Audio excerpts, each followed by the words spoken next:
What's up guys, it's Bradley Overrated bringing you another Overrated review. Oh, it feels good to be back, and today's game is Fire Emblem 3 Houses, and for those of you that are new here, these are in fact the most casual reviews you can get on YouTube, baby. I just show some gameplay, talk about my honest feelings about the game, and I send you on your way after I give it a letter grade. Let's do this now. So Fire Emblem 3 Houses is interesting because it's basically two types of games. There's like the social aspect of it, and then there's the battle aspect of it. And you play as a guy whose name is Byleth, or a girl if you chose the girl, that's fine. Either way, her name or his name is Byleth, and you are a professor at an academy, and your goal is to train your students to one day grow up and kill each other. Or are you? I don't know, you'll have to play the game to find out. But you are in fact a professor at an academy, and there is a social aspect. Since you're a teacher, you do have to teach your students how to fight and how to, to use a bow and arrow and to use a sword and all of that good stuff. And what better way to teach these people combat than by hosting tea parties? No, this is not a joke. You can host tea parties with your students. You can cook and dine with your students. You can even sing in the choir with your students.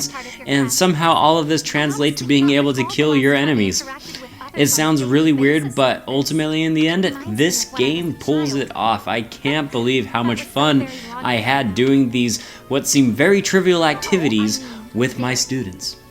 And it surprises me how much I grew to really actually care about the characters in this game and how much I wanted them to live when I got to the battles.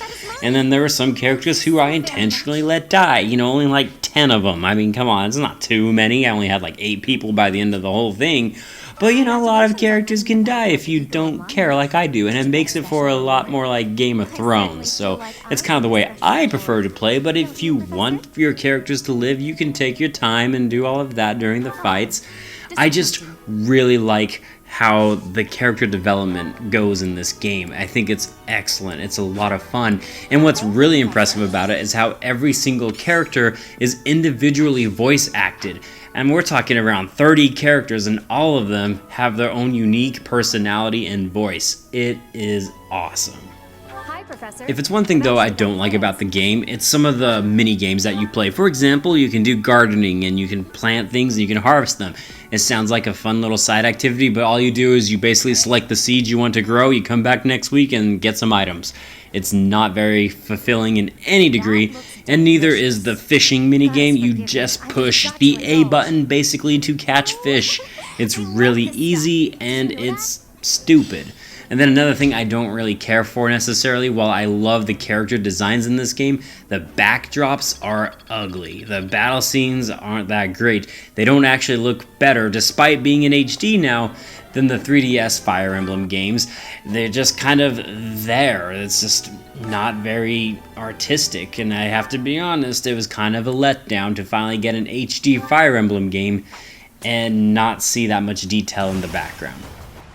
Now, when it comes to the battle mechanics, the big difference compared to other Fire Emblem games is this thing called Divine Pulse, where if you make a boo-boo, no, you can reverse time and try again. You can do it up to about 10 times, plus or minus a few times, depending on certain things you acquire in the game. And I don't really care for the feature. And the reason why I don't care for it is because there are two types of modes, when at least at first when you get this game.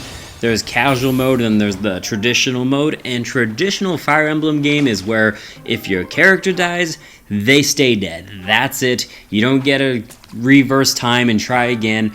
Whereas in casual mode, if they get knocked out, they can just retreat and you can still play as those characters.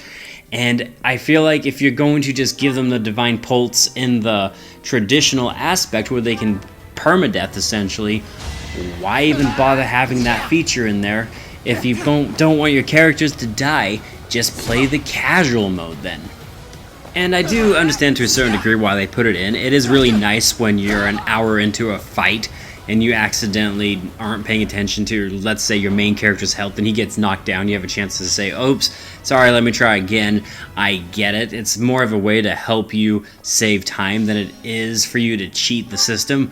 But the problem with it is it's really easy to want to cheat the system, to want to keep your characters alive if you choose to go the more traditional means of fighting. When it comes to the fighting itself, it's Fire Emblem. I really like it. I love the strategizing. I love tactical RPGs, and it's just as good as most of the other ones. I do have to say though, Fire Emblem Awakening's battle system might just beat this one out. I really enjoyed that.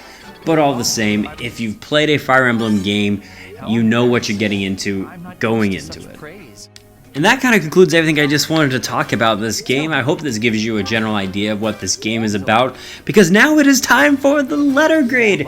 And for those of you that are new here, I give letter grades. Don't take it too harshly. I'm very weird about my scores, but A being the best and F being the worst, and Fire Emblem 3 Houses is a solid game, and I have to tell you right now, I loved it. This might be my favorite game of the year, so do bear in mind that I just thought this game, surprisingly enough, despite all the weird mechanics they have in this game and the weird social aspect, it all comes together just so well, and I am so glad for the 50 plus hours now that I've put into this game.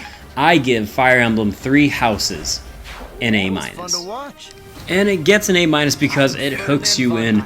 It's one of those games that, starting out for the first 10 hours, I was honestly like uncertain of it. I wasn't quite sure of what I thought about the social aspects, being at the school, and it seemed like it was going to be a big time waster. But my gosh, I started spending more and more time at the school and less time on the battlefield just because I wanted to host tea parties with people. I gotta be honest with you, there's nothing quite like having some crumpets with all your buddies before going into a battle. It just makes it a really unique experience, and I loved it. Alright guys, that's it for me. Thank you so much for watching. You know what to do by this point. This is YouTube after all, and I just want to say thank you for your time. If you enjoyed this video, hit the like button. It doesn't help me out in the slightest, but it lets me know how you feel. And I will see you guys on the next Overrated video. I am Bradley Overrated, out like a trout. Have a good one.